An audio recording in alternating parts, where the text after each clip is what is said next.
mid lane. Of course, like naturally, you're going fleet footwork from the Cassidy. You're going to be sustaining underneath turret.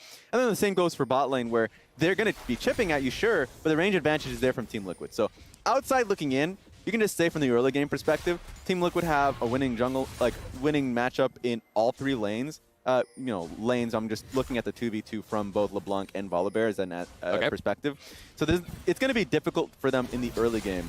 Let's see what ends up happening. Armeo's just going straight for the enemy Raptors. Yeah, and this is one of the things, right? If you're the jungler on the team with 3 losing lanes, all of a sudden, all of your camps are compromised. Yeah. You must always be careful and always be mindful, even when you're just on a PvE, just get the camp cycling farm path, somebody could be waiting.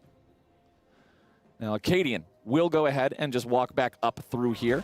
He'll go to his wolves, not really a whole lot else going on here. His opponent already going over to that Scuttle Crab, picking it up for himself. Acadian did go down and guarantee that he picked up the one in that bottom side river. And I like that. I like him going to the Crab before his opponent did, knowing that his lanes don't have prio, so trying to get it as quickly as possible. It definitely doesn't want to get double scuttled. And in this position, Armeo does have full control topside.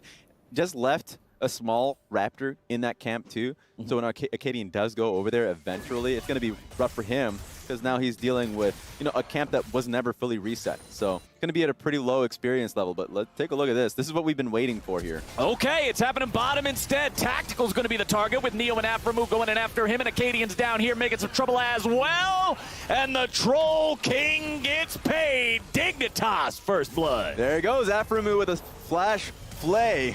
Oh, but back in the mid lane, Yasui gets away with a flash of his own. He was the target, but TL couldn't take him down. Very close. I mean, that E from the Volibear was going to be dealing a tons of damage, and they actually could have dove off that if that did hit. But that's still nice, getting a flash from Yasui, and the wave's going to be bouncing back. So that's another repeat gank.